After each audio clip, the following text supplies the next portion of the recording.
Assalamualaikum and hi everyone. So today we are going to look at how minerals and ores get turned from their mineral form into the pure metal form that we use. Copper has been the preferred material for electrical connectors for about 200 years. Copper has been widely used in electrical wiring when the electromagnet and telegraph were invented, and it became much more popular than telephone. Copper electrical connectors are still in use today in telecommunication, power generation, distribution, and transmission. About 70 parts per million of copper were estimated in abundance in the Earth's crust. It is actually ranked in the top quarter of elements that present in the Earth's crust. About 1 part per million of copper is also found in seawater. Two isotopes of copper that exist naturally are 63 copper and 65 copper. There are also non-radioactive isotopes of copper discovered. So, for the physical properties of copper, the color of copper is reddish brown or red-orange metallic luster, and it is a soft and dark type. For the melting point, it is 1083 degrees Celsius. Meanwhile, for the boiling point, it is 2595 degrees Celsius. So, for the chemical properties, it is dissolved in all acid and alkali. In moist air, it can react with oxygen and carbon dioxide, forming hydrated copper carbonate.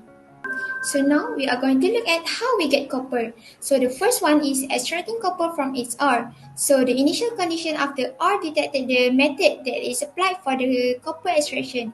For example, sulfide ores, calcified, and bornite, calcite, are transformed to copper by different methods than the ones from silicate, carbonate, and or sulfate ores.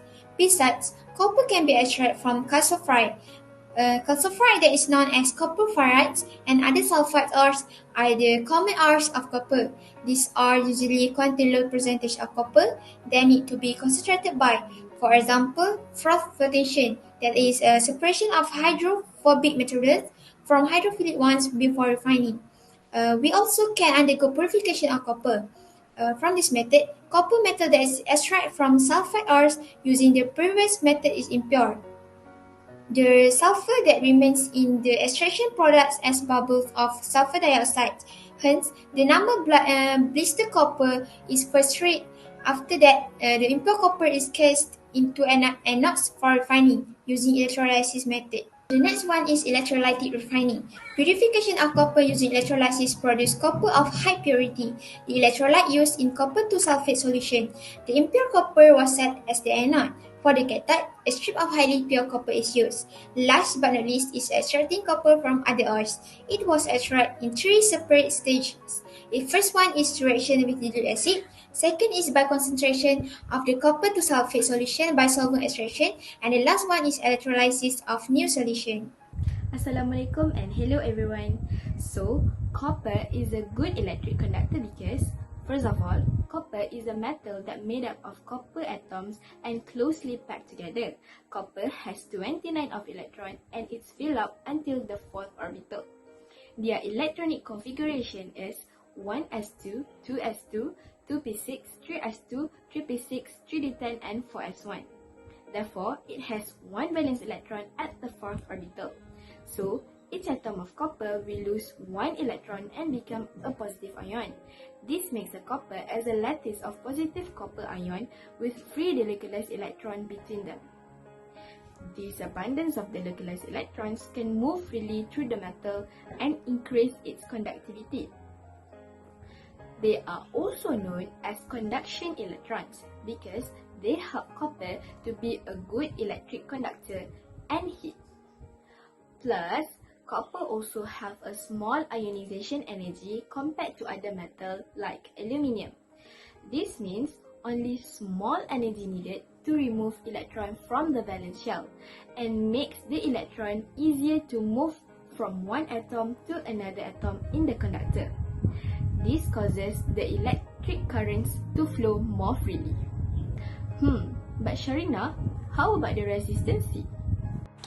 For copper resistancy, copper has a small electrical resistance, which is why copper is known as a good electrical conductivity and are used in the main cable in houses.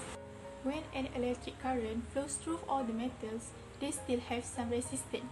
It means that the current needs to be pushed by the power source in order to keep flowing. Other than that, the size of the copper is also important. In some applications, they need to have a bigger size so that they can carry a larger electric current. For example, thick copper strip is used for lightning conductor on tall buildings as it can carry larger electric current without melting. Copper is commonly used as an effective conductor in household appliances and in electrical equipment in general. It is because copper is low cost.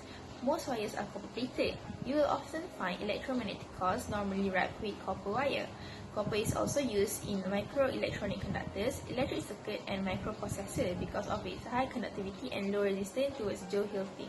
It is also used in mobile phones, TV, and computers. Copper wire will be wound into a coil. The coil will produce a magnetic field, and being made of copper, it won't waste much electrical energy. As a material, copper is pliable, easy to wrap, solder, which make it the best choice when large amounts of wiring are needed. Copper's core electrical function is related to the transmission of electricity and power generation. It is used in motors, generators, transformers, and bush bars. When properly installed, it is the safest and most efficient metal to produce electricity. Lastly, copper is less oxidative than other metals. Oxidation happens when the oxygen and the moisture in air react with a metal surface. This reaction corrodes the metal and produces a film-like covering like rust on steel. Copper does not rust but will produce a greenish patina called copper oxide.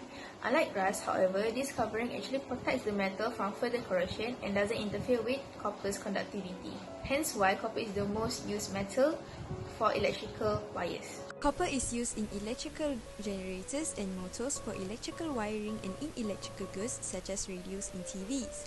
Copper also conducts heat very well, so it is used in motor vehicle radiators, air conditioners, and home heating system. As copper does not corrode easily, it is also used for water pipes. Its malleability means that copper pipes can be bent to go round corners easily without breaking. Copper sulfate is also used as fungicide to stop plant roots from blocking drains and sewerage system.